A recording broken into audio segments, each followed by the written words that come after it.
Matteus 6 vers 9. So moet julle dan bid. Onse Vader wat in die hemel is, dat u naam geheilig word.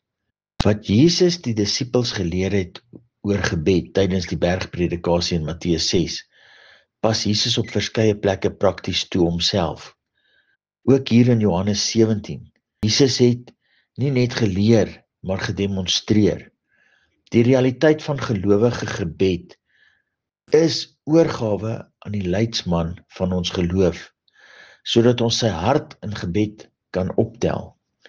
Jesus se hart in gebed, die hoofprioriteit, is altyd om die Vader vanuit wie alles tot stand kom, te nader vir sy wil.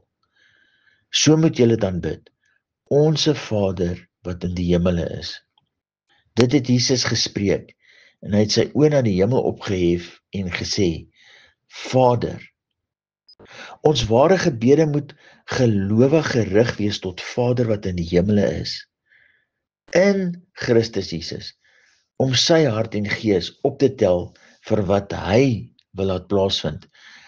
Hemele verwys na al die realms wat bestaan. Vader is oral soewerein. Om op te kyk na die hemele beteken nie om na bo te kyk, eerder as dat dit beteken om erkenning te gee dat Vader orals is, ook in jou gedagtes. Onse Vader wat in die hemel is, laat die naam geheilig word.